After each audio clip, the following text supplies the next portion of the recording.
Carlos Mazón se incorporó 2 horas después al comité de crisis de la Dana porque estaba reunido con una periodista.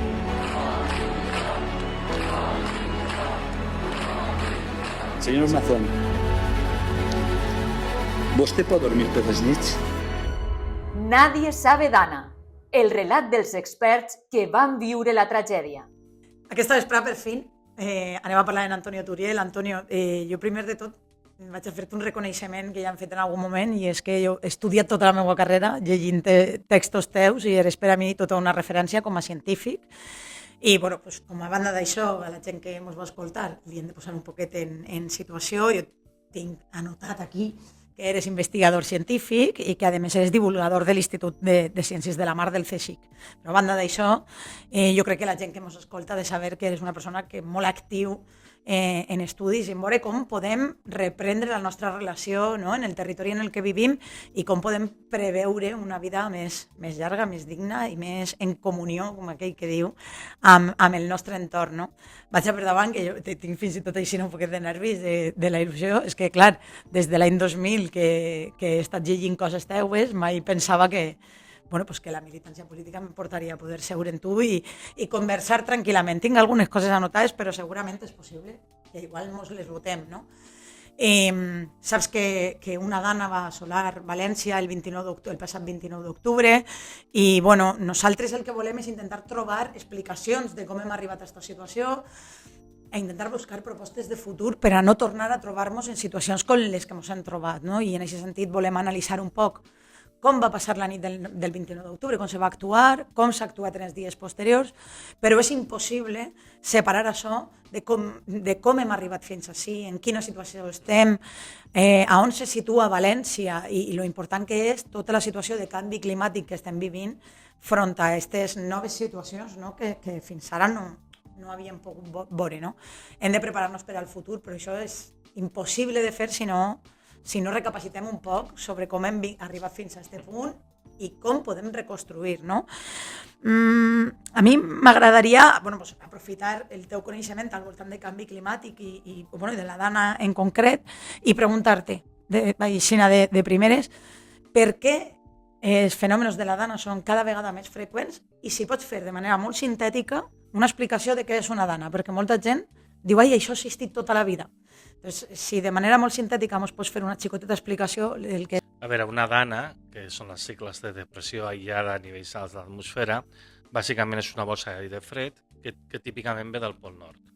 Al Pol Nord, la circulació de l'aire està separada de les latituds com la nostra per un corrent que és el corrent de raig polar que vola entre 5 i 10 quilòmetres d'alçada, en el límit entre la troposfera i l'estratosfera, i aleshores aquest corrent a vegades fa meandres i a vegades aquests meandres s'estrangulen i deixen anar una bossa d'aire fred, però que està a aquesta alçada, 5 quilòmetres o més d'alçada.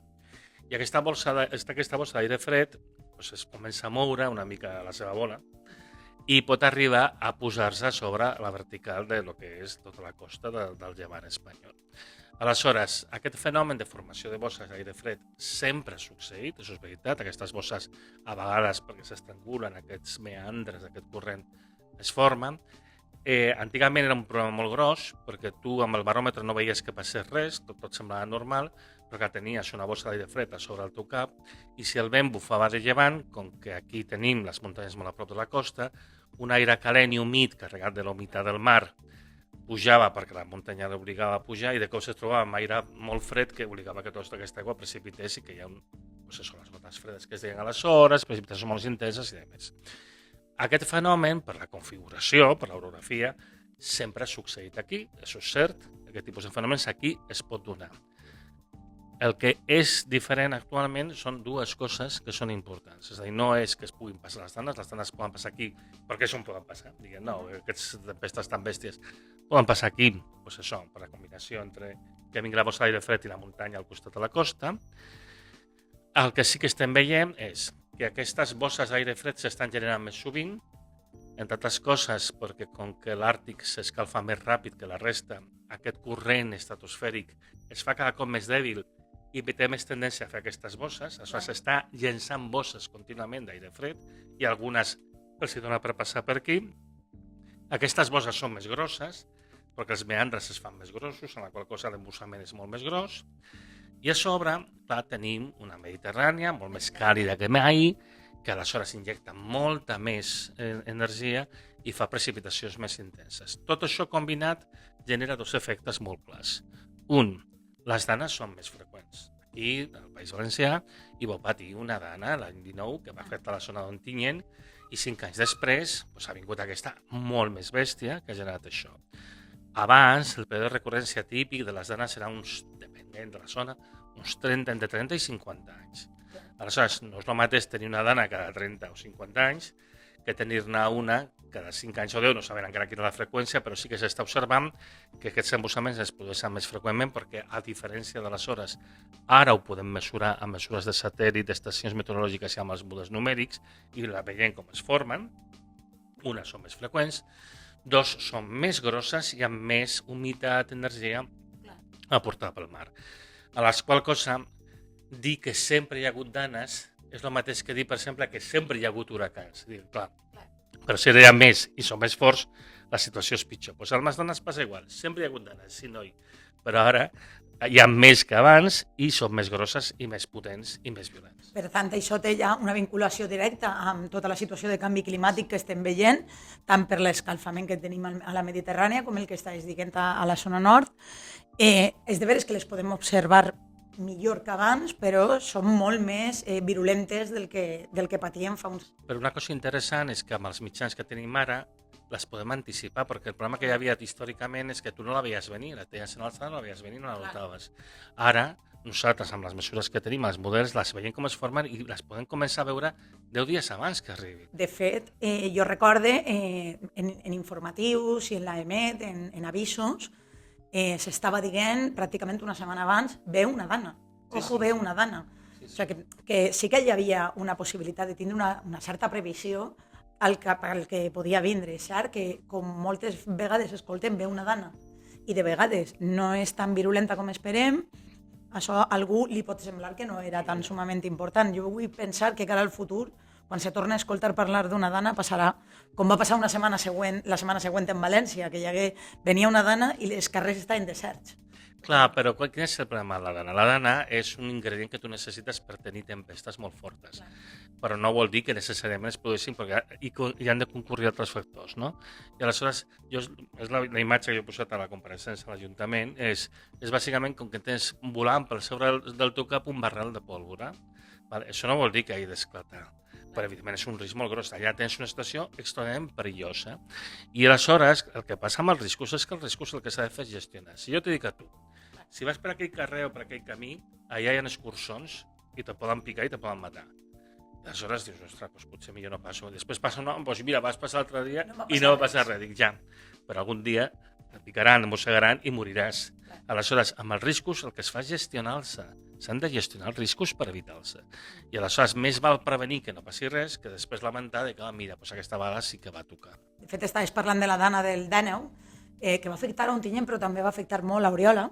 Els meus pares són d'Oriola i jo recordo perfectament com era aquella dana 48 hores abans. Se va avisar a tota la població que no sortira al carrer, que no fera coses que no foren totalment necessàries. Recordo alguna conversa amb ma mare de «Ai, hija, y yo tengo que estar en casa y fíjate que no está lloviendo». Y yo le deia, ja mamà, però és que és la prevenció, no? dels riscos, que evidentment pot passar, com pot no passar, però i els danys materials van ocórrer també allí, però la magnitud de la tragèdia no va ser res. També és veritat que no va caure el volum salvatge, perquè una de les coses que ha distingit aquesta dana, perquè era un embossament enorme d'aire fred, que a sobre, precisament per la seva mida, es va quedar atascat, es va quedar estacionari d'un 24 hores en aquesta zona. Sí. I va estar matxacant al punt de que es van acumular en alguna zona 700 litres per metre quadrat. Aquí hi ha un error, a més, que s'ha comès particularment a València, de dir, no, és que gràcies a la canalització del Túria no ha passat res. Dic, bueno, perquè ha caigut en aquell vessant. Si hagués caigut en aquest vessant que llença cap a la ciutat de València, i tant que ja hagués passat. O sigui, aquí també hi ha una tendència a simplificar la realitat i edulcorar-la per presentar una manera, no, és que aquí això amb bona prevenció podem continuar fent les mateixes barbaritats que hem fet fins ara sense conseqüències. Però és que per a mi la pròpia prevenció és que quan a Utiel comença a diluviar i cauen les quantitats d'aigua que cauen en qüestió d'una hora i mitja, també forma part de la prevenció en aquest moment analitzar per a on van les Rambles i dir-li a la població, pugeu. Se sabia, la Confederació Hidrogràfica del Xúquer ho va dir. I aquesta és la part que jo no acabé d'entendre, no? A nivell de responsabilitat, ja no sols del canvi climàtic, que després podrem entrar ahí, sinó que tu estàs veient això. Fixa't, podria arribar a pensar, han vist Utiel i no han pensat en per on va anar, però quan 2 hores després veus com passa per Xiva i veus la destrossa que està passant en Xiva, entre Xiva i l'Horta Sud, van haver-hi 2 hores que ningú va posar en avís del risc que hi havia, tot i que Xiva havia volat pels aires, el poble sencer, no? La comunicació en aquests casos, la prèvia de les setmanes d'abans de la previsió del fenomen meteorològic, però també l'ús de tots els mitjans de comunicació que tenim a hores d'ara, que ens donen la possibilitat de minut i resultat estar informant, no? Però aquí, jo dic que un dels problemes que tenim és que hem baixat un esgraó, ens hem degradat, perquè hem passat del negacionisme climàtic al negacionisme meteorològic. És a dir, ja està passant i no volem acceptar-ho per totes les conseqüències que té des d'un punt de vista realment com molt estúpid, perquè dius, és que a més hi ha una altra cosa, és a dir, precisament quan la gent que diu és que Dan ha llegut tota la vida, precisament aquí, la gent més gran ha vist coses així i sap que quan aquí s'inunda ja s'inundarà i de més. Quin és el problema que hi ha hagut en aquesta zona? Primer de tot, s'han edificat zones que no s'han edificat mai i que mai s'haurien d'haver edificat. La segona cosa és, clar, ara, diguem-ne, València ha crescut moltíssim, precisament per molta gent que en el fons no ha crescut aquí i aleshores no tenen aquests avis que els poden dir, escolta, que això jo em recordo que l'any 82, quan va passar no sé què, perquè clar, no hi ha aquesta memòria, perquè aquesta gent és més nouvinguda en aquest sentit. Però aquí hi hauria una responsabilitat dels que sí que estan gestionant el territori, que tenen tota aquesta informació, i no serà que no s'hagi dit, i no serà que els tècnics de la Confederació del Xúquer no diguessin, que els tècnics de Met no diguessin, que a la pròpia universitat hi ha especialistes d'aquests temes, per exemple, d'hidrografia terrestre, que ho avisen. És a dir, és un coneixement que es té. Què passa? Que es menysté. I per què es menysté? Aquest, per mi, és el punt més interessant. Per què es menysté aquest coneixement? Perquè hi ha la por de que això tingui conseqüències econòmiques, perquè el que no podem fer és parar la maquinària. I dius, home, si tens una maquinària tan fràgil que per parar unes punyeteres hores se'n va a Norris, vol dir que estàs en una situació molt dolenta, perquè a més, igualment, la destrossa ha arribat i la maquinària s'ha aturat. Però a més, has matat a gent. Però al fons és això. Aleshores, bueno, doncs jo crec que hem de fer una repensada i deixar d'això, d'estar en aquest negacionisme que ja arriba a ser meteorològic. Com jo penso que la lliçó més o menys s'ha calat i ha causat una gran commoció aquí, però també arreu l'Estat, i jo espero que com a mínim les properes vegades se forcin alguns canvis que s'han de forçar i, entre altres coses, una mica més de respecte cap als temps. Però fixa't, jo he escoltat als tècnics infinites vegades que no s'ha de construir en zones que siguin inundables. Tot el territori del País Valencià està invadidíssim de cases, d'edificis que estan en zones inundables. 4 dies abans estàvem aprovant normatives que permetien més construcció en més zones inundables i això no s'ha tirat enrere.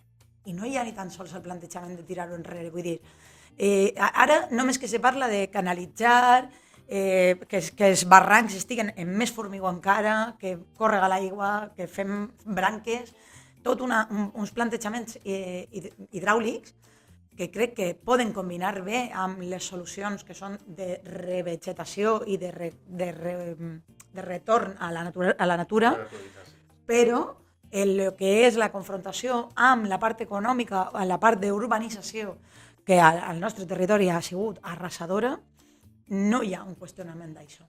Jo no soc expert, evidentment, en temes de hidrologia terrestre, però fa poc van escriure un article amb el Pelloria, que és un meteoròleg, i amb l'Antonio de Chavala, que és un geòleg que sí que té coneixement de tot això, i a veure, la cosa al final acaba sent bastant senzilla, és a dir, tu quan cobreixes en ciment la gera d'un riu, el que aconsegueixes és que l'aigua flueixi de la manera més ràpida, perquè l'aigua llisca per sobre d'això. Aleshores, el que tens és un increment de la velocitat de l'aigua, amb la qual cosa un increment de la capacitat destructiva de la mateixa. I és una cosa que és ben coneguda, i això t'ho expliquen els ecòlegs terrestres, perquè aquí no s'ha d'anar a un expert en obres hidràuliques. Un expert d'obres hidràuliques és una persona que bàsicament el que està construint canalitzacions de l'aigua per la seva utilització humana. I allà, de fet, el que interessa és que corri. Un expert en hidràulica terrestre o nitrologia terrestre, bàsicament són els ecòlegs, són els biòlegs que veuen la funció ecosistèmica d'aquestes aigües i se n'adonen dels papers que té, per exemple, l'absorció pel terreny, que a més romple els aqüífers, però a més d'aquesta funció que té la vegetació adequada, que no és qualsevol, òbviament, dels rius per frenar l'aigua i, entre altres coses, favorir que les destrosses siguin menys importants. Però és que el més trist de tot és que estem plens d'experts que ens expliquen aquestes coses, però s'està imposant un model que, com per casualitat, és més ciment, o sigui, bueno, perquè estem al país de les bombolles del ciment i tot s'ha de cobrir, s'ha d'empurlanar, tot s'ha de cobrir de ciment, i no és la qüestió, no és això, i a la llarga pot ser encara més perillós, també es deia, fem més presses, no? Intentem fer unes presses que puguin contenir l'aigua. Les presses són útils fins a un cert punt. El problema que tu tens és que quan la pressa se t'ha omplert i comença a rebussar, aquesta pressa comença a sobreeixir l'aigua, el problema que tens és que pot acabar rebentant d'una manera molt més catastròfica. I això també és conegut. Aleshores, tu quan estàs plantejant que els volums que poden acabar descarregant ja superen dels 500 o dels 700 litres per metre quadrat, davant d'això, cal una mica d'humilitat i dir, mira, davant d'això, el millor és retirar-te, deixar que això flueixi, apartar-te de la zona d'influència de l'aigua, com de fet els nostres ancestres havien fet. Perquè si tu mires les construccions, els pobles, d'on es posava la gent? A les zones altes del poble. I què? Perquè tenien ganes d'anar pujant pendents i trencar-se els camassos que volien ser aquests grans escaladors? No, és perquè ells eren conscients que de tant en tant venien grans riuades que eren extremadament perilloses, ho havien après segurament de la manera dolenta. I nosaltres ho hem oblidat.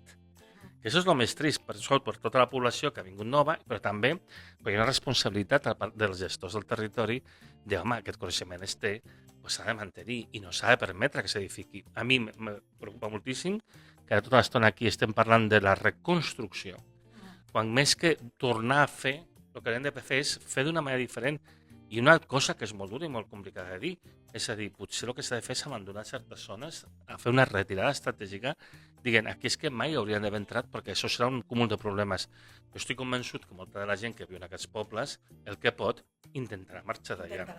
I el que es quedi serà el pobre que no pot marxar, amb la qual cosa, aquí a més hi ha un viatge de classe. El que no té diners és el que es queda allà. Ja, i aleshores ja és tot tancat. Coneixes algun exemple d'alguna situació en la que s'hagi revertit aquesta situació? Perquè, clar, necessitem ara també un poquet d'il·luminació, no? En això és cert el que dius, eh? A Ontinyent, de fet, han desmuntat unes cases que estaven a la llera del riu i que han comprès que no havien d'estar allà. Però ara, per exemple, s'ha fet un projecte de renaturalització del riu Arga, a prop de Pamplona, perquè tenia una situació també d'inundacions recurrents. I què han fet? Han alliberat la llera del riu, han posat una vegetació adequada i d'aquesta manera estem contenint un problema que era pràcticament cada any que passa. O sigui, i a fora de l'Estat hi ha molts exemples que s'estan fent a Europa de llocs que han comprès, però és que també t'he de dir una cosa, en general a Europa hi ha una visió més integrativa de la natura. Aquí és que hi ha hagut un excés de... Anem a empurranar-ho tot, anem a cobrir-ho tot de ciment, perquè és un país de bombolles de la totxana i del ciment.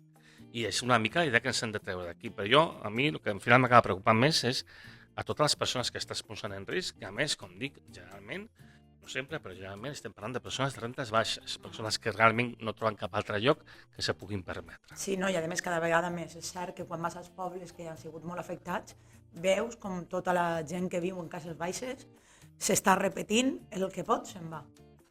I el que no se'n pot anar és perquè no té recursos per a poder fer-ho. I al final tenim una oportunitat per a recuperar un poc la relació que nosaltres volem tindre en la natura, no córrer riscos, però clar, això s'ha de fer des dels governs, des de l'Estat sobretot, d'oferir alguna cosa a canvi. Estem parlant de la situació d'on tenim, però clar, si tu a una gent que no pot pagar-se una casa li dius sols, ja no pots viure així, no és el mateix que si poses vivenda a disposició en zones en les que la gent puga viure agrupada en la seva població, però en un lloc que no siga d'alt risc. El problema és que què ha passat aquí també? Aquest model de desenvolupacionisme que hi ha hagut ha portat moltíssima gent aquí per treballar dins d'un model econòmic, una manera d'explotar. També molts dels riscos que van patir les persones tenien que veure amb el fet de que les seves feines no els hi deixaven tornar a casa, perquè tenia aquest concepte de que això s'havia de mantenir, no sé què, i aleshores aquestes persones després van tenir veritables problemes i algunes, per desgràcia, van perdre la vida per culpa d'això. Aleshores, aquí hi ha una cosa que és evident, és a dir, tu has de replantejar tot el teu model econòmic, perquè és que si tu replanteges la relació amb el territori, replanteges el teu model econòmic.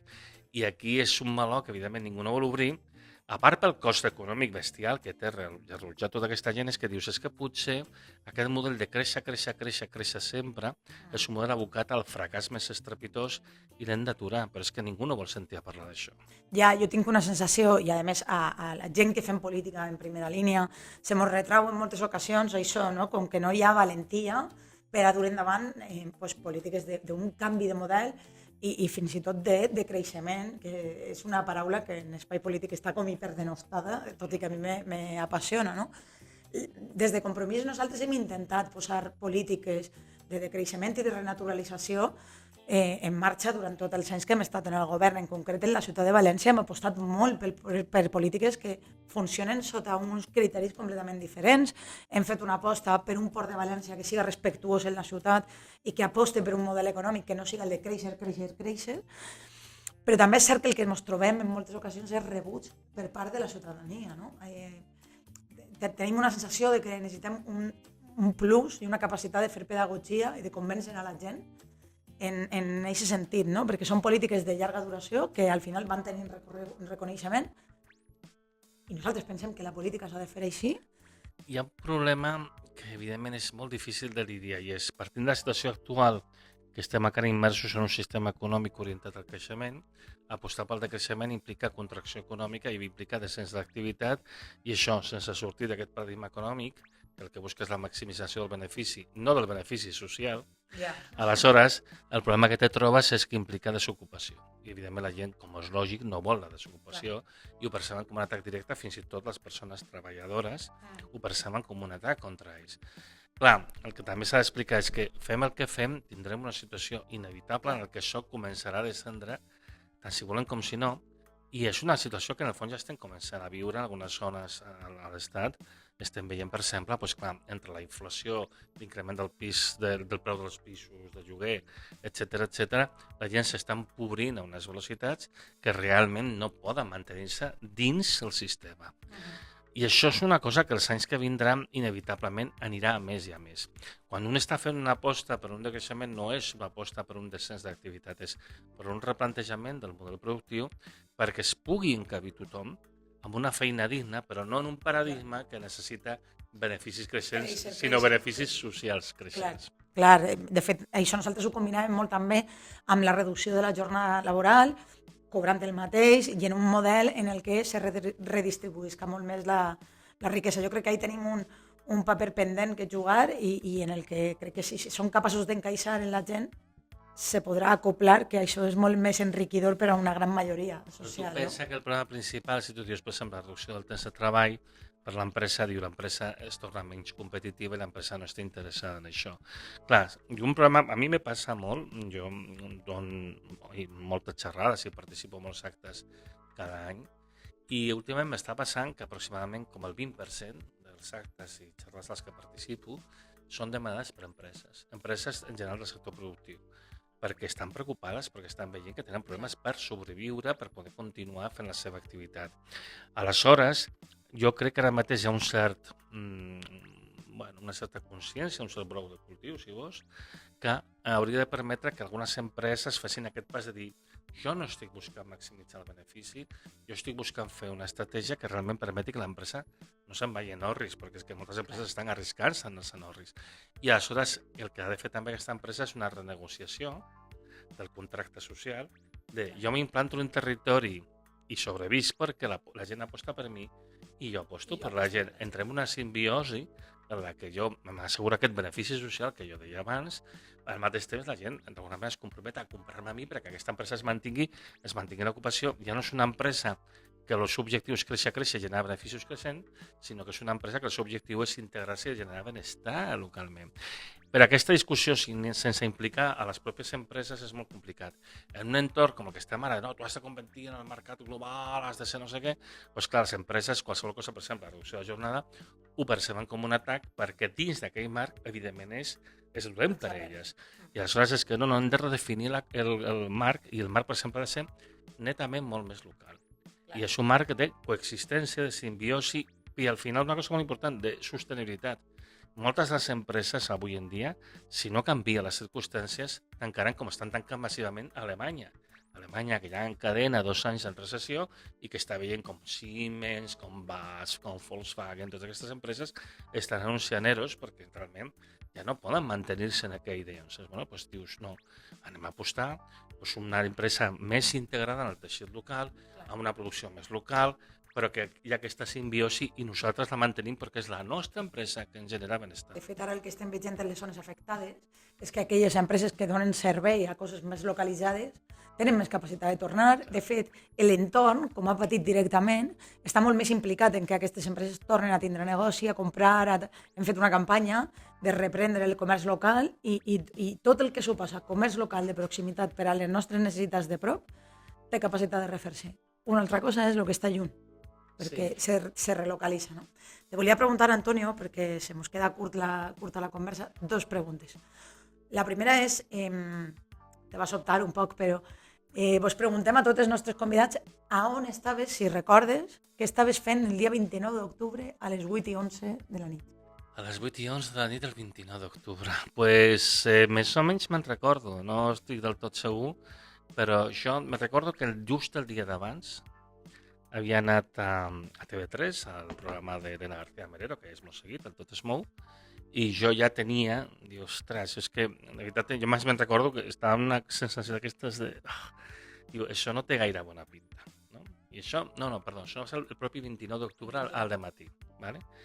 I aleshores, jo a la nit, jo deia, és que, perquè jo anava veient les previsions del model, jo dic, això té una pinta horrible, l'ha seguint i tal, però clar, en aquesta hora que em dius, com és lògic, està començant a preparar el sopar dels meus fills. Evidentment.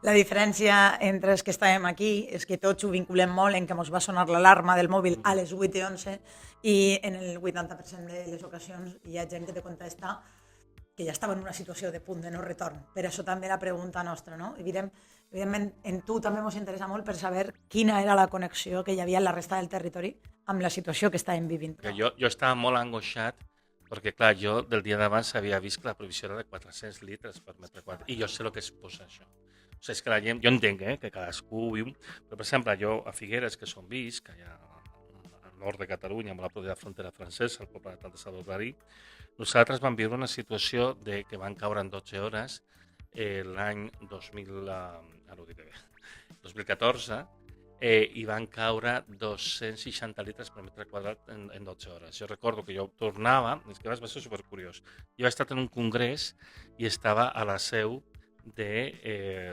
l'agència meteorològica anglesa i allà donava la previsió del que anava a passar, que venia un temporal brutal i demés, un temporal bestial. I aleshores jo dic, a veure si em dona temps d'arribar a casa, vaig veure el dia d'abans. I vaig aconseguir arribar, i a les 2 hores d'arribar es va tallar tot.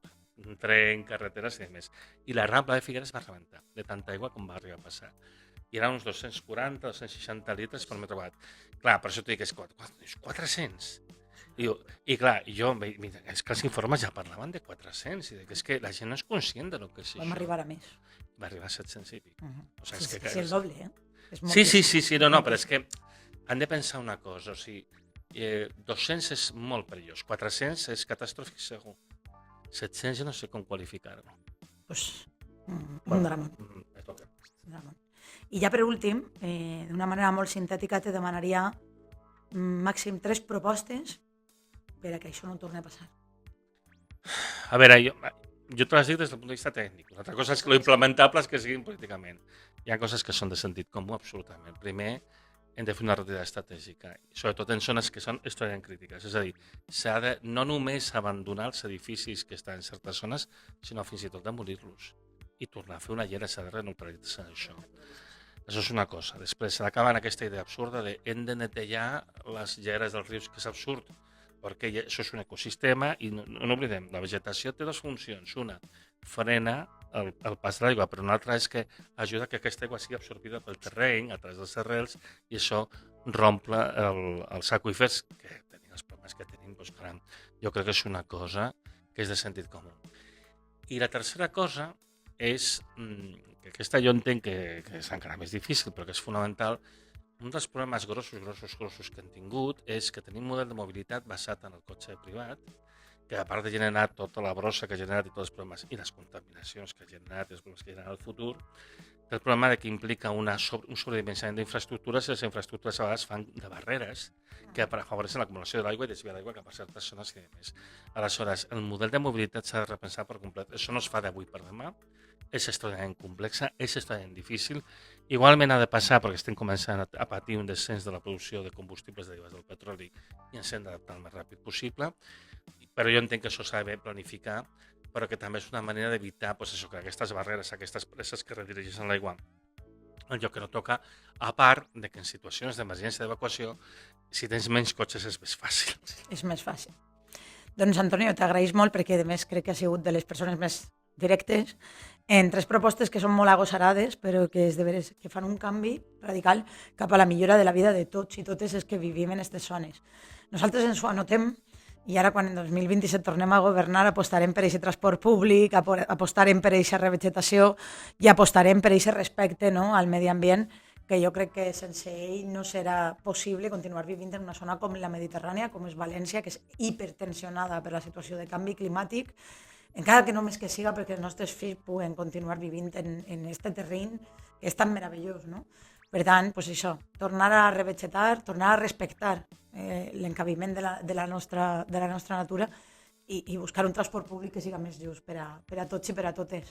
Moltíssimes gràcies, esperem que la propera vegada puguen ser 2 hores envolta de mitja horeta soles i res, ens continuem trobant en comissions en les que siguin justos els plantejaments que facin els governs i si no, en podcast així, en Madrid, en Barcelona o on calga. Moltes gràcies, Antonio. Compromís Podcast.